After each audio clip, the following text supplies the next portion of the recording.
aqui para discutir e para avançar no conhecimento dos ensaios clínicos pragmáticos.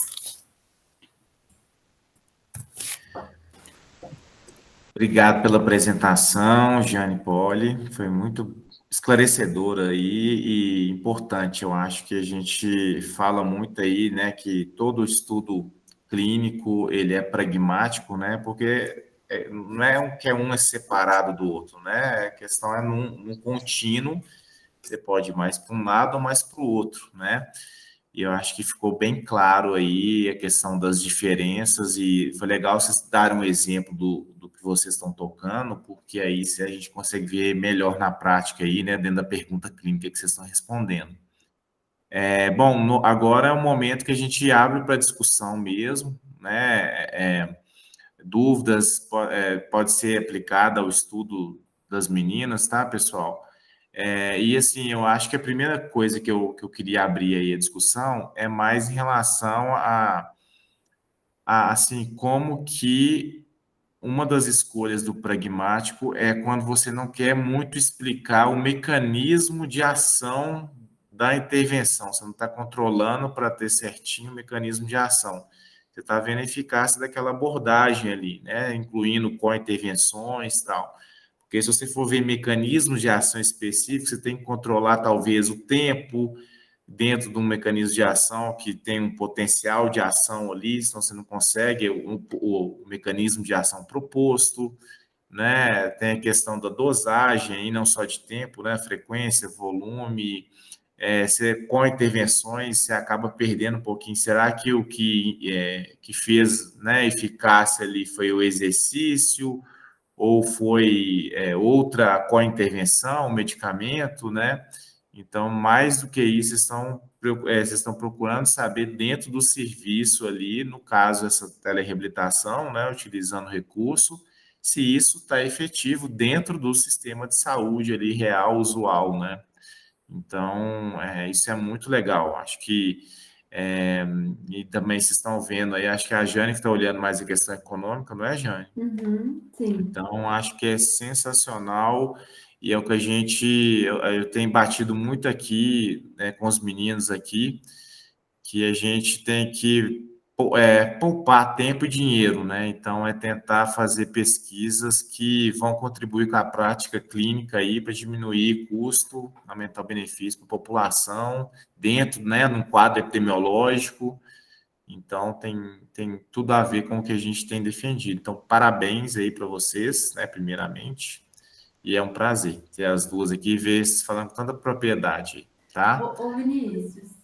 Diga. Ai, gente, desculpa, eu não levantei a mão. Não esquenta a cabeça, não. O Rafael quer perguntar primeiro, eu posso só falar uma coisinha? Pode falar, filha. Então, Vontade. ai, desculpa de novo. Aqui, só queria ressaltar umas coisas que a Polly estava apresentando e foi me vindo na cabeça aqui, que é importante, assim, a gente só pincelar. Por exemplo, começa pelo fato que o pragmático, não é que ele não tem protocolo, ele tem um protocolo, tanto que a Polly publicou o protocolo do estudo dela, né, do projeto dela, que é do nosso grupo de pesquisa. Então, assim, tem protocolo, tem uma certa organização, existe, né, alguns parâmetros, algumas coisas que a gente escreveu ali. Então, quando vocês acessarem, né, se vocês tiverem interesse de acessar, vocês vão ver que existe, sim, um protocolo. Outra coisa, por exemplo, não é que não tem nenhum critério para escolher os pacientes, é só maior de 60 anos. Tem que ter algum critério. Por exemplo, a gente não poderia colocar lá um amputado, porque ele precisava sentar e levantar, ele precisava fazer caminhar. Então, a gente tinha que ter algum critério. Se a gente precisa usar o celular, a gente precisa que o critério ou o paciente tem o celular ou um acompanhante dele tem o celular. Alguns critérios a gente foi colocando. O paciente tem que dar conta de responder, porque se ele não consegue responder que dia é hoje, ele não vai conseguir mexer no celular junto com o acompanhante, ele não vai conseguir nem fazer o exercício sozinho em casa. Então, não significa que o pragmático não tem nenhum critério, né? A gente coloca algumas coisas para dar uma fechada e conseguir também conduzir o estudo. O que mais que eu ia falar? Sobre a análise de custo, realmente, assim, a gente também volta né, está vendo a realidade dos pacientes, porque eles têm que deslocar, então eles gastam com isso. Gente, eles têm, por exemplo, se eles esperam muito na fila, como que é essa que a gente vai ver, né? Tentar ver como que vai ser essa questão. Eles vão demorar mais na fisioterapia depois, eles vão gastar mais tempo de fisioterapia, e mais tempo de fisioterapia, mais dinheiro de deslocamento, mais dinheiro. São vários fatores. Então, um ensaio clínico pragmático, ele é o que a gente consegue responder melhor essas questões. A última coisa que eu ia falar é que a questão da intervenção que o Vinícius falou, que a gente não quer ver mecanismo. Sim, mas, por exemplo, a gente sabe que exercício para idoso funciona. Então, a gente não tirou da nossa cabeça que exercício, a gente vai fazer exercício qualquer e tal. A gente tem todo um trabalho, um estudo em relação a isso. A gente sabe, a gente não quer ver o mecanismo que funciona, mas a gente já tem evidência relacionada às coisas que a gente escolheu, entendeu? Mais ou menos era isso mesmo. É só porque me veio na cabeça, eu falei, eu tenho que falar isso. Pessoal, brigadão, Jane. Ó, vamos seguir na fila aqui de quem está levantando a mão. Então, pela ordem aqui, Poli. Eu acho que a Rafael tinha levantado primeiro, não.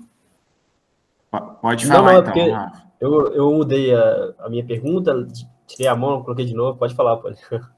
Tá bom. Não, é só complementando também o que o Vinícius falou, né, da questão de mecanismo de ação.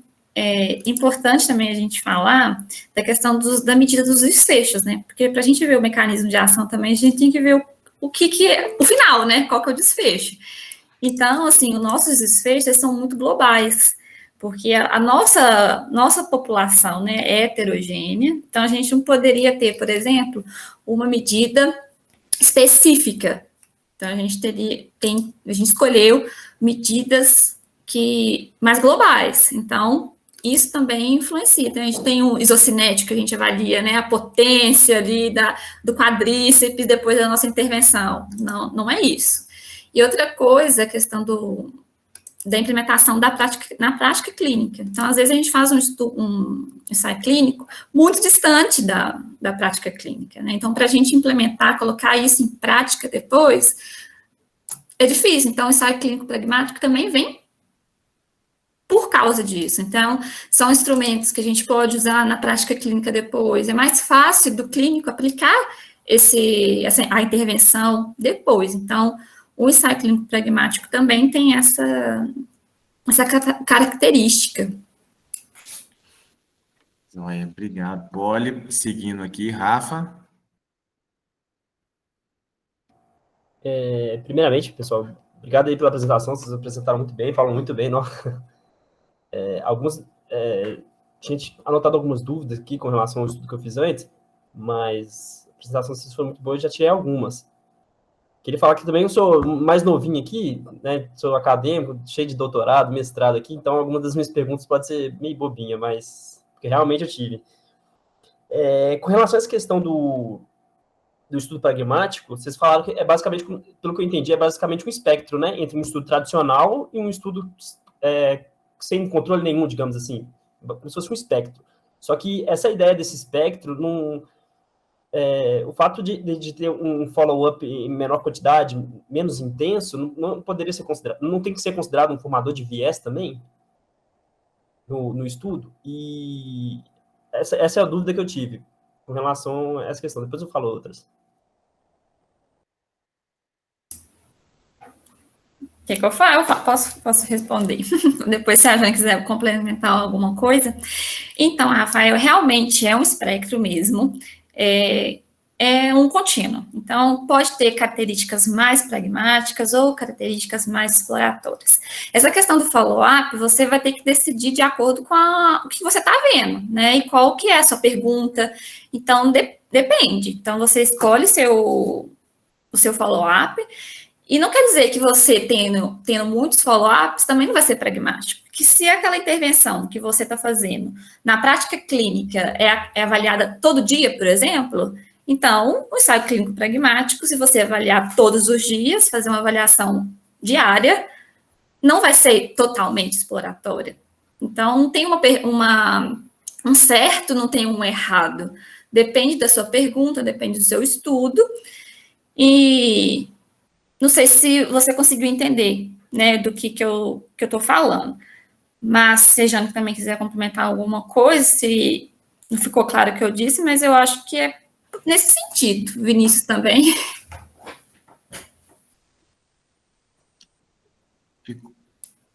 Ficou claro a questão aí? Você perde um pouco, né? Depende da pergunta, igual a Polly falou, né?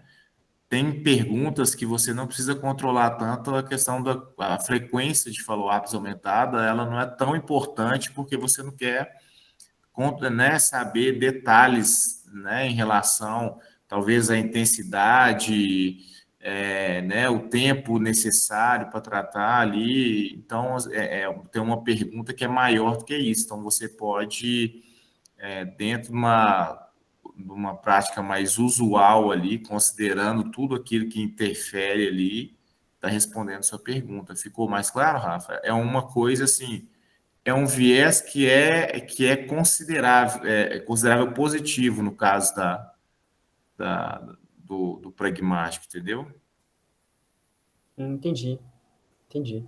Obrigado. Bom, eu fiz essa pergunta, acho que na banca das duas, né? Mas eu acho interessante jogar aqui, relativo a por que vocês não escolheram PRONS como desfechos primários. Acho que eu fiz para as duas, não fiz essa pergunta?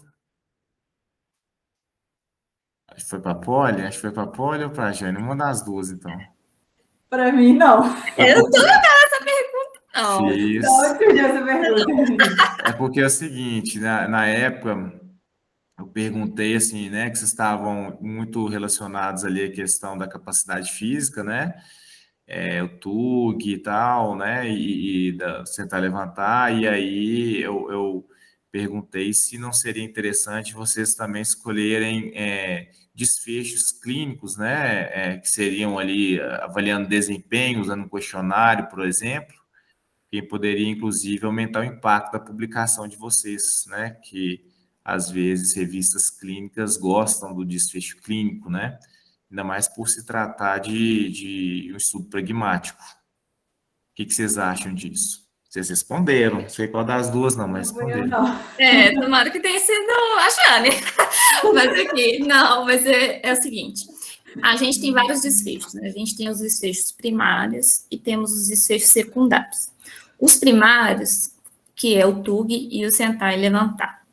Os secundários, a gente tem questionários. Na verdade, todos os outros são questionários. A gente tem o de capacidade funcional, a gente usa uma pergunta do SF36. A gente tem qualidade de vida. É um domínio, pode, né, não? É um domínio. Eu pergunto. Não, mas é porque realmente é uma pergunta, porque são várias perguntas, e essa é uma pergunta que é um domínio. Né? Porque é a pergunta 3 do SF36. A gente tem o EQ5D, que é um questionário de qualidade de vida. A gente tem a escala visual analógica de dor, então a gente também avalia a dor do paciente. E também a gente usa o COPM, que é um questionário, vou chamar de questionário, né? Porque a pessoa precisa escolher uma atividade diária dela, que está com dificuldade e que ela gostaria de melhorar. Então, ela escolhe uma atividade que ela gosta, que é importante para ela, e ela avalia o desempenho dela e a satisfação com o desempenho. Então, a gente tem todas essas medidas, não é só o TUG e o sentar e levantar, né? O TUG e o sentar e levantar, a gente colocou, né, como desfecho primário, que a gente está vendo também, né, porque tem muito mais detalhes, né, do estudo. O Vinícius leu o projeto, né, mas para quem ainda não conhece o nosso estudo, né, porque o nosso público-alvo são idosos egressos hospitalares. E a gente trabalha com um conceito que chama descondicionamento pós-hospitalização, que é um descondicionamento que o idoso pode adquirir começando lá no hospital. E esse descondicionamento pode permanecer até 6 meses depois que ele tem alta. Então, a gente esse descondicionamento, ele é sistêmico, né? Então, ele engloba todas as musculaturas do corpo, não é só membro inferior, não é membro superior. Então, a gente usa esses 2 testes, né, como medidas amplas, né? Por exemplo, o TUG, ele mede velocidade da marcha, mobilidade, né? É um teste muito, muito completo. E o sentar e levantar, que, né, a gente tem aí a força dos membros inferiores, que é os membros que a gente mais usa, né? Nós usamos no dia a dia. Então, não sei se eu consegui responder essa pergunta, Vinícius, nem sei se eu respondi essa pergunta na qualificação, mas espero que eu tenha respondido também. Você respondeu igual. É porque você tinha colocado realmente vários FACE-PRONs aí como secundário, e aí eu falei, ué, por que não colocou um, né? Porque as revistas clínicas, elas gostam, né? E aí você justificou justamente porque a justificativa é a questão do descondicionamento, vocês focaram na questão da capacidade física aí, né? Então, focaram no TUG como primário e com aí o sentar e levantar, né? Mas foi isso mesmo, você justificou. Tá certinho. Mas eu acho interessante para os meninos aqui, né, que pode levantar essa questão, poxa, pragmático, por que não pegou, né, um desfecho PRON? E aí depende da pergunta, do que quer responder ali, né? Obrigadão, dando sequência aqui na fila, o próximo é o Ítalo. Boa noite, meninas. Jane e Fabiano, primeiramente, parabenizar e agradecer pela apresentação de vocês. Contribui muito com o grupo. E, Jane, falando aí de levantar a mão, que você não levantou, isso é só porque vocês estão aqui hoje, viu? Mas aqui não é uma zona. Um sai falando por cima do outro. Eu passei a semana toda meditando e falando assim, Ítalo, fala menos. Mas, pessoal, realmente foi muito esclarecedor, eu queria só algumas coisas, que eu vou falar a verdade, estudo pragmático foi algo que eu peguei para ler agora na nossa capacitação. Então, é algo que foge um pouquinho ao meu conhecimento. Mas algumas coisas que ficou um pouquinho, assim, me incomodando, talvez, na minha cabeça de acompanhar, geralmente, o ensaio clínico tradicional, foi a questão, Poliana, você me falou, por exemplo, você falou que o estudo de vocês, por exemplo, tem várias condições diferentes, né? Aí o que me ficou, como que eu junto isso depois para analisar e para interpretar, sabe? Por exemplo, a artroplastia é uma condição que tende a ter uma melhora muito grande, assim, tem a curva positiva. Já a condição crônica, por exemplo, é uma condição que tende a ter uma melhora discreta. Como que eu junto isso depois para me interpretar, sabe? Assim, eu ainda fico, talvez, um pouquinho preso ali no tamanho de efeito e tal. Mas como, olha, uma condição que já tende a melhorar naturalmente, ela sempre tende a ter um tamanho de efeito, uma melhora, entre aspas, maior do que uma condição. Então, como que eu coloco isso num grupo só para poder analisar e interpretar depois, sabe? Foi ótima essa pergunta, Ítalo. E Vinícius me perguntou essa pergunta, essa eu lembro. Então, mas, Ítalo, é uma coisa que causa estranhamento, não só de você, né? Mas quando a gente fala para algum fisioterapeuta lá do serviço, que pode ser qualquer pessoa, pode ser Covid, pode ser isquemia crítica, pode ser artroplastia, o olho fica assim, ó, desse tamanho. Como que essa menina tá juntando tudo no estudo dela? Então, Ítalo, tem algumas coisas para falar para você. A primeira coisa é que, como é bastante heterogêneo, a gente precisa de um N grande. Então, um estudo com 15 pessoas, 20 pessoas, não rola. O nosso N é 230. Então, a gente precisa de um N grande, porque a nossa amostra é heterogênea. Tem gente, né, de não só questão de patologias, mas de níveis funcionais diferentes. Então, a gente tem um idoso, né, que é mais idoso, um idoso que é mais jovem, um idoso que antes de ser internado tinha várias atividades físicas, atividades de lazer, mas agora não tem por causa da internação, outros que já não tinham atividade de lazer, não tinham atividade física antes. Então, esse é o primeiro ponto. O segundo ponto, Ítalo, é porque a gente não está trabalhando a condição de saúde específica. Os exercícios não são específicos para artroplastia de quadril, não é específica para o pós-operatório de manguito rotador. São exercícios que a gente foca no descondicionamento. Igual eu falei, né, que é um descondicionamento que pode ser adquirido no hospital por causa da internação, por causa do tempo, né, de imobilidade, a falta de atividade física, a própria inatividade. Então, a gente não está trabalhando especificamente. Isso vai ser trabalhado quando lhe começar o tratamento fisioterápico.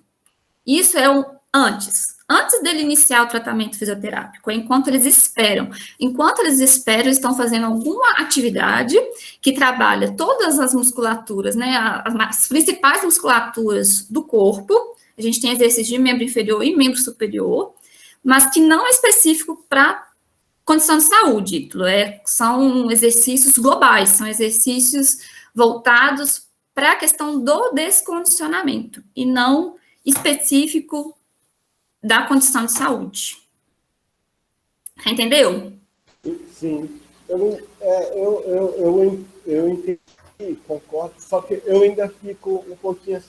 Porque não seria, talvez, viável a gente dividir, por exemplo, o pragmático para condições que têm um bom prognóstico e para o que não tem um bom prognóstico? Porque, assim, quando a gente for interpretar o resultado desse estudo, uma parcela vai ter um bom prognóstico, vai tender a melhorar, e outra parcela vai a ter ou uma melhora pequena ou não a melhorar. E aí eu fico, dúvida mesmo, sabe? Assim, Ítalo, completar. Só para ajudar aí no raciocínio, a gente já até discutiu isso. O que acontece? A Polly falou aí muito bem que quando você tem uma tendência de heterogeneidade na linha de base, você precisa de amostras grandes, né? Então, o que a literatura fala? Acima de 200. Né? Abaixo de 200, o que a gente tem que tentar fazer é estratificar, pelo menos para o desfecho de interesse, um fator prognóstico ali importante, né? Então, o que elas fizeram? Aumentaram o N para acima de 200 e estão torcendo para o quê? Automaticamente as coisas se equilibrarem. Vai se equilibrar para coisas que às vezes você nem faz, né? Você não está controlando tudo, né? Pragmático. Mas a aposta é que e com isso você vai ter grupos similares ao baseline, e aí depois, quando você for analisar, isso estaria, como que fala, equilibrado também entre os dois grupos, e você veria o efeito. Entendeu? Sim. Eu só me pergunto quão grande essa amostra teria que ser, assim, sabe? 1.000, 2.000. O estudo de vacina, por exemplo, são 2.000. Assim, é dúvida mesmo. Assim, que os meninos vão saber falar melhor. Deve ter alguma letra que fala o quão grande tem que ser uma amostra para poder corrigir para diferentes condições, sabe? E esse negócio de corrigir aí, as meninas podem explicar melhor, mas dentro do Mixed Models, elas vão tentar explorar algumas coisas, salvo engano, controlar algumas coisas. Estou errado, gente? Não, tá certo, Vinícius. É porque, assim, Ítalo, a gente tem um estudo pragmático muito grande na área da fisioterapia, que é lá do pessoal da Inglaterra, que eles fazem uma intervenção por telefone, telefone mesmo, ligação telefônica, e a mesma coisa, não é a mesma coisa do nosso, porque pode ser qualquer paciente, não é idoso, pode ser jovem, pode ser adulto, e é uma intervenção por telefone, então eles dão uma orientação por telefone, então essa pessoa nem precisa de começar lá o tratamento presencial. eles já fazem a intervenção por telefone. Então, esse é um estudo muito grande, a amostra deles é, se não me engano, 1.000 ou 2.000 pessoas, já nem pode estar lembrando disso, mas é bastante gente. Do nosso, a gente fez um cálculo amostral, e o nosso cálculo foi 230. A gente tem 2 grupos, né? A gente tem o grupo controle, que é a fila de espera, e o grupo intervenção. A gente vai usar, para fazer análise estatística, uma análise que ela considera a pessoa. É uma análise estatística diferente do que a gente conhece, tradicional.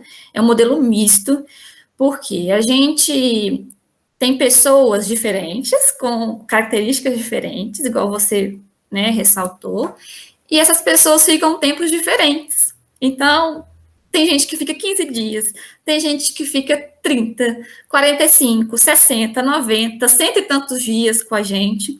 Então, a gente precisa de uma coisa para controlar isso, porque você imagina a gente juntar todos os que fizeram pouco tempo com os que fizeram muito tempo, e aí não vai dar certo. Então, a gente tem outros meios de controlar isso, não só a questão da randomização, que é uma coisa que a gente pode, né, usar para isso, para tentar fazer esses grupos serem, né, homogêneos ali do baseline, mas a própria análise estatística que a gente usa pode mostrar isso. Então, a gente vai fazer isso, né, o nosso propósito, assim, no final. Top. Bacana, vocês vão usar modelo disso. Ótimo. Essa parte sanada, muito obrigado. Eu queria fazer uma última colocação, já para encerrar minha fala, senão eu falo demais. Da questão que, antes de vocês falarem do trabalho de vocês, eu já vinha pensando nisso, vou tentando me tempo atrás, da questão da telereabilitação, tá?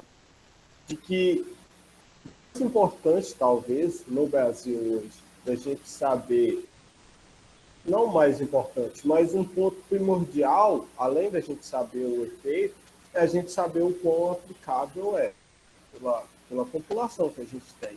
Aí eu queria só saber se vocês se registram, por exemplo, de 100 participantes que estavam na lista de espera, por exemplo, aqui aleatório, 60 participou porque não tinha internet, esse tipo de coisa, assim, da aplicabilidade, sabe? Aí só isso, e agradecer mais uma vez, muito obrigado, e é um prazer ter vocês aqui novamente com a gente. A gente que agradece, Ítalo, o convite. Então, eu tenho essa resposta, essa pergunta é sim, a gente registra. A gente faz uma triagem por telefone, né, primeiro, para convidar os participantes, os idosos, né, para participar do nosso estudo. Mas já te adianto, o motivo de participação, o problema não é esse, por incrível que pareça. A gente precisa de um acompanhante, justamente porque a gente não sabe como que é a segurança da intervenção aqui no nosso país, como que as pessoas vão lidar com isso. A gente pede um acompanhante. Então, o idoso não pode ir sozinho na avaliação inicial, ele não pode fazer o exercício em casa sozinho, apesar de que alguns fazem sozinho, mas o que a gente orienta é ter alguém. E o principal é que a pessoa não tem ninguém. O idoso sabe mexer, às vezes, no celular, quer ir, mas não tem ninguém para acompanhar, ele mora sozinho, não tem ninguém. Mas a gente está fazendo um estudo de viabilidade, Ítalo, para a gente demonstrar justamente isso, quão viável é essa intervenção aqui no nosso país, né? Desenvolvimento, com a internet lenta, que cai toda hora, que idoso não sabe mexer direito. Então, a gente está fazendo. Então, espero que em breve aí, né, esses estudos saiam e vocês podem ter acesso a como que vai ser essa acesso. A Jana levantando a mão. Jana, antes de você falar, eu só posso fazer mais. Eu estou falando que eu falo demais. Aí, há uma outra dúvida que surgiu. Maravilha isso que você falou, porque assim, sempre a minha dúvida foi essa, o quão aplicável é, sabe? Aí uma dúvida que eu vocês estão aqui em Belo Horizonte, não é? Isso. E as unidades que vocês pegaram no lista de espera, elas tem pessoal do interior? Não. Porque assim, a gente faz só no Centro de Reabilitação de Belo Horizonte. E para a pessoa ser atendida no centro de reabilitação daqui, ela tem que ter um endereço daqui. Cada regional de Belo Horizonte tem um centro de reabilitação, que é de referência. Então, a pessoa precisa de ser morador de Belo Horizonte. Ela pode até morar em outra cidade, mas ela tem que ter um comprovante de endereço daqui, para ela entrar no... Porque a gente não pega assim aleatoriamente, a gente pega quem está na fila de espera do centro de reabilitação. Top, não, maravilha. Eu acho que a gente depois, aí o resultado de vocês, a gente deveria também fazer um que abrange o interior também.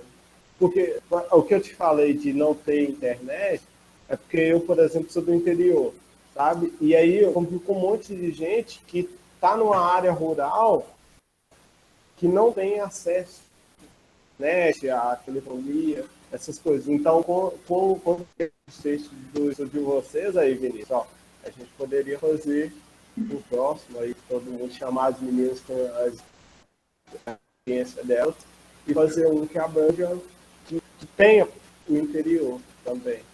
E, gente, muito obrigado, tá? Jane, você quer complementar? A gente que agradece, Ítalo. Não, eu queria falar duas coisas, né? Só que o N do estudo que a Poli citou aí é 2.249, é um N enorme mesmo. E outra coisa que eu queria falar é disso aí agora da telereabilitação que o Ítalo falou. Uma coisa que, assim, ajudou bastante no estudo da Poli é que precisa de internet na hora, né, Poli, da avaliação, mas depois, assim, precisa de ter em casa, mas não precisa ser direto, não é uma internet muito top, porque não é videochamada, essas coisas, então acaba que às vezes um 4G assim, relâmpago já ajuda. Só que, por exemplo, eu estou fazendo, além da questão de análise econômica, eu estou fazendo um estudo de confiabilidade aí, uma parte deles é presencial e uma parte é online. E assim, eu agora já comecei a pegar uns problemas de internet e é bem complicado. Tipo, dá um desespero muito louco, porque você quer ver a pessoa fazendo, você não quer que a pessoa perca o tempo dela, só que, assim, eu já peguei uma paciente que ela mora numa comunidade e, assim, ela, tem internet? Tenho. Tem acompanhante? Tenho. Aí, beleza. Aí foi lá na hora de fazer, assim... Não teve como mesmo. A gente não conseguia ver, tanto que travava. Aí fechamos a minha câmera, o meu aluno disse que fechou a câmera, mas mesmo assim a gente não conseguia ouvir, não conseguia ver, ela não conseguia me ouvir. Então, esse caos, assim, para esse tipo de situação situação síncrona que a gente fala, né? Essa situação que a gente está passando aqui agora é realmente muito complicado. Comunidade, geralmente, tem algumas que funciona, mas eu acho que tem alguns casos que é muito difícil, principalmente com chuva, não sei o que acontece, é um caos. E no interior também, meu pai mora em sítio, então, assim, internet às vezes realmente é um problema. Se melhorar, no caso do estudo da Poli, eu acho que até funcionaria no interior, mas agora fazer umas videochamadas, umas coisas assim, fica bem complicado. Obrigado, gente. Próxima pergunta aqui, ó. A gente já está indo para o final, né? A Mari. Oi. Meninas, muito obrigada. Foi bastante esclarecedor, principalmente depois de a gente lendo e vocês esclarecendo. Deu uma luz aí. Mas o que eu queria perguntar é que, lendo antes sobre os dois tipos, eu consegui perceber que elas realmente não são antagônicas, esses dois tipos, né? Não são antagônicos, mas que existe uma diferença entre eles. E acho que o momento em que eles devem ser conduzidos, esses dois tipos, né? Tanto o exploratório como o exploratório quanto o pragmático. E vendo, me parece que o exploratório ele se detém mais em explicar a eficácia e o pragmático a efetividade, a esse mundo real que vocês mesmos falaram, né? E aí eu me questionei ainda mais depois que a Jane disse que, por exemplo, nós já sabemos que o exercício funciona em idosos, então conduzir esse estudo pragmático é ok. Me veio a pergunta de se existe uma necessidade de um estudo exploratório prévio, sabe? Se para eu conduzir um pragmático eu preciso já ter um exploratório sobre o assunto para realmente definir eficácia, para depois falar um sobre efetividade, ou realmente eu poderia já conduzir de cara um pragmático? Existe essa obrigatoriedade desse estudo prévio? Mariana, eu não vou saber te responder assim, com 100% de certeza, porque eu não conheço todos os ensaios, assim, pragmáticos, né? A gente tem algumas referências, né? Algumas coisas que eu estudei sobre ensaio clínico pragmático, mas o que eu posso te dizer é que muitas vezes o que acontece é que eles fazem um ensaio clínico pragmático com alguma coisa que já acontece no serviço de saúde. Então, às vezes pode ser que não tenha um estudo, um ensaio clínico tão tradicional em relação a uma determinada intervenção, mas que já é aplicada ali na prática clínica há muitos anos. Inclusive, esse estudo que eu estava citando, que tem 2.000 e tantas pessoas, já vinha acontecendo esse atendimento pelo telefone. Então, eles queriam ver se aquilo estava funcionando mesmo. Já aplicava na prática clínica, eles já faziam esse atendimento por telefone, e então eles fizeram esse estudo pragmático. Então, assim, não respondendo com 100% de certeza, mas eu tenho essa impressão que não necessariamente, mas é claro que por você estar aplicando na prática clínica, né, alguma coisa, já se pressupõe que você tem alguma evidência daquilo, que aquilo funcione, né, não está aplicando aleatoriamente. Então, não sei se eu consegui te responder muito bem, mas não tenho 100% de certeza. Ô Mari, ajudando um pouquinho aí na resposta também, o que acontece, né? Dentro aí da questão da evidência, você tem as fases, né? Então, explicando aqui de forma bem simplificada, você tem os estudos ali que são os pré-clínicos, os clínicos e os pós-clínicos, né? E aí os pré-clínicos, o que seriam? Seriam os laboratoriais que você vê ali através de associações em lâmina, né, dentro de um laboratório, possíveis eficácias, mecanismos de ação. No estudo clínico, você quer ver se esses mecanismos de ação, se eles realmente são eficazes, como, né, na teoria, as hipóteses ali que você levantou. E aí você faz os estudos de eficácia, né? Então, você vai ali ver o efeito específico da intervenção. E para ver o efeito específico da intervenção, daquele mecanismo de ação, você tem que controlar para possíveis fatores de confusão, que são aqueles 5, né? Prognóstico, placebo, que é efeito não específico, viés de memória, regressão à média e Hawthorne Effect, é o paciente gentil, né? Então, assim, você controla aquele ali para ver realmente a eficácia daquele mecanismo de ação.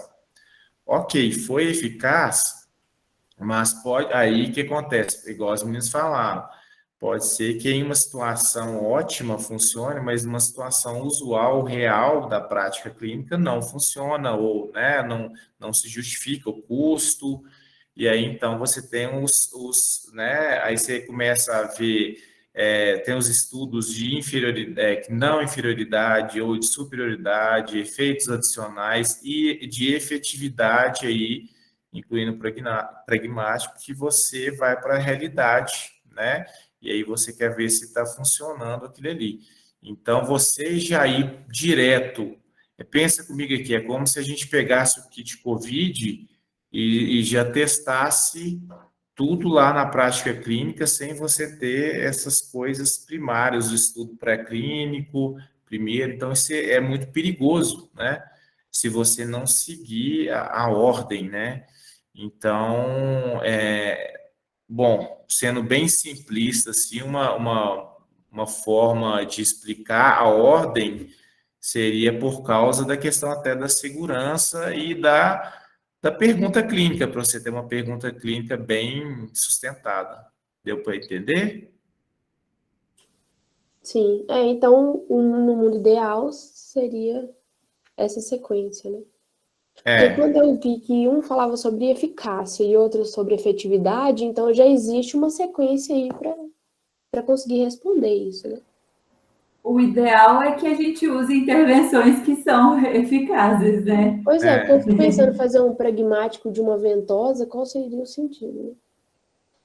Você já sabe, ensino exploratório que não é bacana. É legal, assim, que a epidemiologia é muito legal que ela fala, né? Você tem que ter o quadro epidemiológico para saber quais são as prevalências, o que realmente está interferindo na comunidade. Aí você vai procurar saber o que possíveis fatores de risco, né? Fatores prognósticos, vai ver o prognóstico. Aí sim, realmente, né? Tem como eu estar intervindo aqui. Aí vem os estudos laboratoriais que vão tentar ver possíveis mecanismos, né, de ação ou para prevenção ou para tratamento. Aí deu certo alguma coisa, aí você sai do pré-clínico e vai para o clínico para depois o pós-clínico. Então, isso seria uma ordem, né, igual a Jane citou aí, que é a ordem correta, né, para chegar lá no sistema de saúde e liberar tal intervenção, né, para alguma coisa. Uhum. Bacana, meninas. Valeu, Vinícius. Às vezes a gente fica tão imerso em revisão sistemática que acaba não sabendo nada, né, de certo? Mas uma coisa nova, bacana. Paulo André. Oi. Então, meninas, eu gostei muito do trabalho de vocês, viu? O estudo é muito bacana.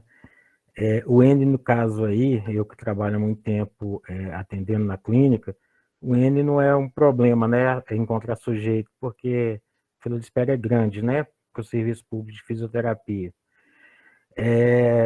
Eu achei isso tudo de vocês relevante, tem uma aplicabilidade, e porque com os dados, dependendo do resultado que a gente encontrar, a gente vai ter dados para mostrar para o gestor, né? Que muitas vezes convencer o gestor para mudanças é difícil.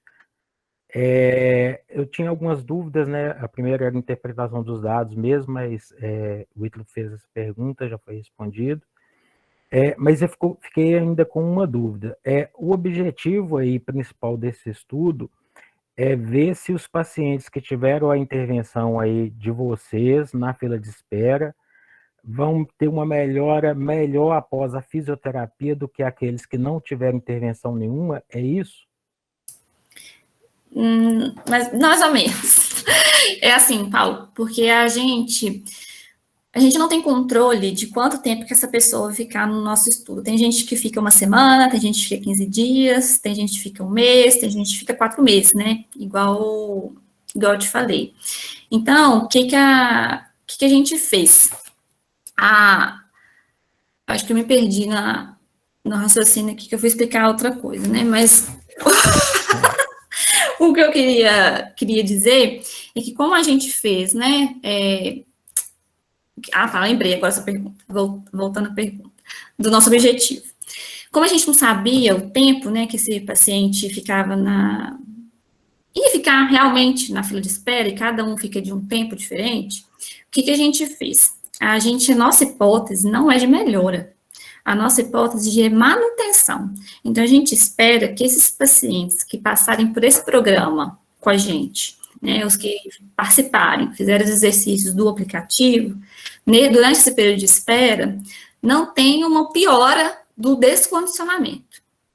Enquanto do controle, a gente espera que esse paciente continue perdendo, né? Então, a nossa expectativa não é de melhora, apesar de que que eu estou analisando o estudo de viabilidade, eu tenho visto sim que os pacientes têm melhorado da reabilitação, mas a nossa hipótese é bem conservadora no sentido de manutenção. Então, a gente espera que esses idosos mantenham. Então, se no sentar e levantar ele fez 10 vezes da primeira vez, a gente espera que ele, quando for chamado para fisioterapia, ele continue com 10 vezes. 10 vezes, entendi. Então, não tem um follow-up depois para um acompanhamento, uma coisa mais longitudinal, não, né? Não, o mais longitudinal o mais longe que a gente vai é na alta da fisioterapia. Tá. Quando o paciente tem alta da fisioterapia, a gente reavalia. Tá. Porque de repente, eu não sei, de repente pode fizer uma comparação com o controle, né, de resultado, não sei, de repente a gente pode ter eu imagino que seja um resultado melhor, né, dos pacientes que tiveram intervenção extra, reabilitação. Se for esse o resultado, a gente teria dados importantes para convencer o gestor mesmo, que a gente lida ali no dia a dia, de fazer um tanto de coisa que hoje eles não aceitam, né? Mas a gente acaba caindo num outro problema, Paulo, que é uma dificuldade nossa, que é o seguinte: as 20 sessões, 30 sessões definidas. Entendi. Então, muitas vezes, o tempo de intervenção vai ser até o mesmo, às vezes, para todo mundo, sabe? Por causa disso, porque estabeleceu que 20 sessões que são liberadas, tem que fazer as 20. Depois da 20 tem alta. Então, E esse pequeno probleminha, mas sim, a gente espera que isso impacta no serviço, né? Que o paciente fique menos no tratamento, que libere vaga mais rápido para o próximo paciente.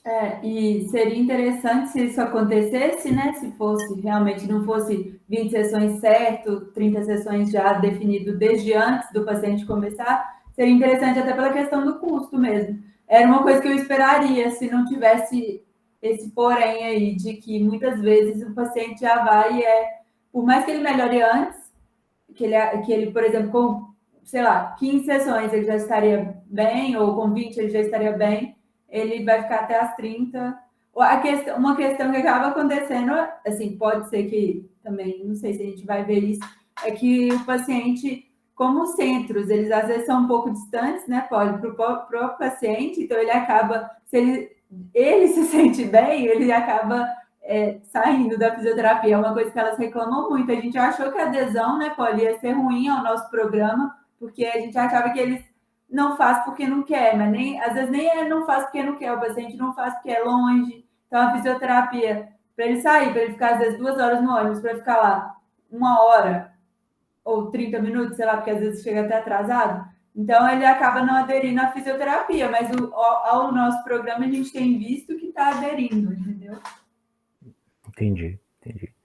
E para finalizar, esse aplicativo, qual aplicativo, fala no artigo de vocês, eu fiquei curioso por esse aplicativo, foi um aplicativo que vocês criaram aí, como é que é esse aplicativo com apenas 5 exercícios?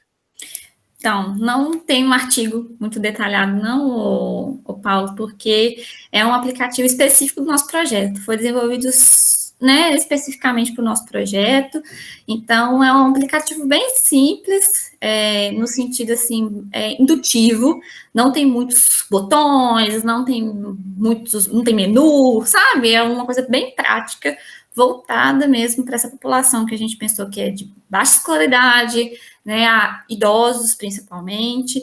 Então, um aplicativo mais bem de passo a passo, sabe, Paulo, dos exercícios. Então, são 5 exercícios que a gente escolhe, são 5 exercícios pré-definidos. A gente tem o agachamento, a gente tem o avanço frontal, avanço lateral, o alcance tridimensional e a flexão de braço.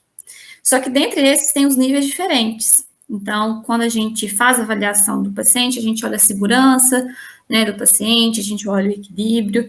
Então, ali, a partir da avaliação clínica mesmo, a gente vê qual que é o nível de dificuldade do paciente. Então, ali mesmo, a gente já cadastra o paciente, já coloca os exercícios no aplicativo, e essa pessoa tem acesso aos exercícios dela. Cada pessoa tem um programa, uma lista de exercícios própria, e que aí ela acessa de casa e pode, por meio do aplicativo, fazer os exercícios. Não sei se posso, não é muito claro. Não, mas ficou muito claro. Obrigado, viu? Beleza, pessoal. Bom, já está meio avançado aí. Alguma última pergunta? Não? Bom, então, assim, né, só para fazer o fechamento aqui, né, queria agradecer as duas, tá?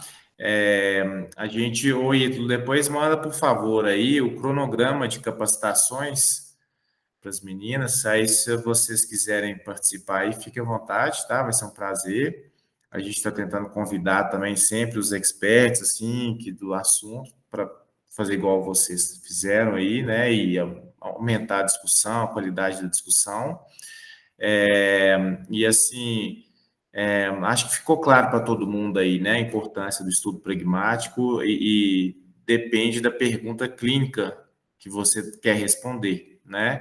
E dentro de um processo, né, na epidemiologia aí, não é falando que o pragmático é melhor do que, né, o estudo transversal, cada um vai responder, cada delineamento ali vai responder a pergunta, né, que quer responder, diminuindo o risco de viés, né? Então, não adianta nada eu fazer uma pesquisa para ver prognóstico com estudo transversal, né? Ou para ver fator de risco, causa com estudo transversal, ou um estudo longitudinal sem eu controlar ali possíveis viés, né? Ter um modelo de causal. Então, isso é importante a gente estar entendendo aqui, né? Essa questão da metodologia, do delineamento. Falei besteira, turma? Poli, Jane, é isso mesmo? Isso mesmo. A gente gosta de puxar a sardinha, né, do pragmático, né, mas a gente tem que voltar à realidade. É isso aí.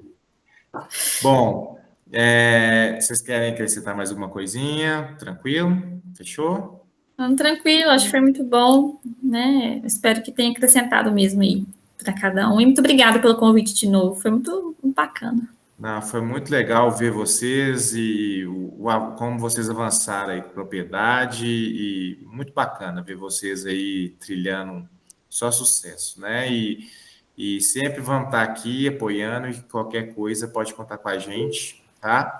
Eu vou daqui a pouquinho deixar o Ítalo falar aí eu vou parar a gravação, aí eu vou disponibilizar lá no HSRG, aí, né, se seus ICs, alunos, todo mundo aí quiserem, né, ir lá, é só ir lá, é para realmente ver se melhora a questão aí da PBE, de entendimento, do delineamento, né, para melhorar aí a questão da prática clínica, né, e da pesquisa.